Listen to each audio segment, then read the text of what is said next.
Good morning, Nerdfighteria. It's Saturday, and welcome to my thoughts from places. Last Sunday, I woke up early, brushed my teeth, and took a 3-hour road trip to Weimar, a city located in the state of Thüringen, Germany. I really like their crest. It has a lion on it, with hearts. When you walk through Weimar, you'll notice very old buildings and churches, cobbled streets, a pedestrian precinct. There's a Shakespeare restaurant, and a cafe dating back to the year 1900.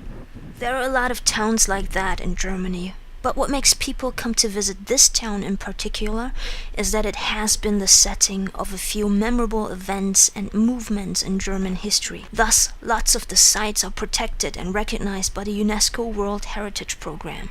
For example, the house of Goethe, the famous German writer from the 18th and 19th century, or the house of his writer friend Schiller, who lived just a couple of streets further. There's a statue of both of them in front of the National Theatre to commemorate their friendship.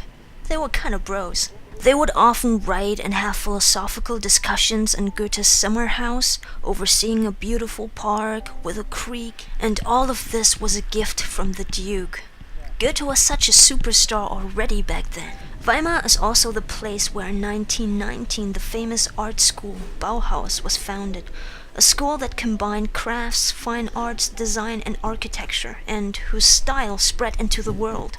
Look at this model house, for example. It looks like a house we would build today, but its original design was made in 1923. And it was revolutionary for that time, because it focused on functionality and affordability by using new materials for buildings like wood and steel, more glass instead of stone. As I was walking down the narrow streets, treading the path of all these writers and artists who lived before me, I felt very connected to them, although I only knew of them through books.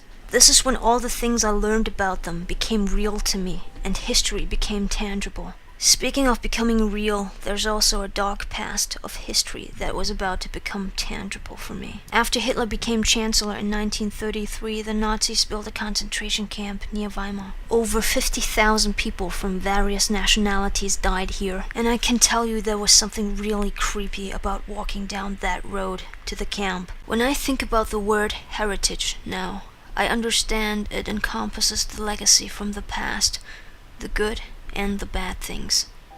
It helps us think about our lives and how we live them today, and furthermore, what we want to pass on to the future as individuals and as a collective.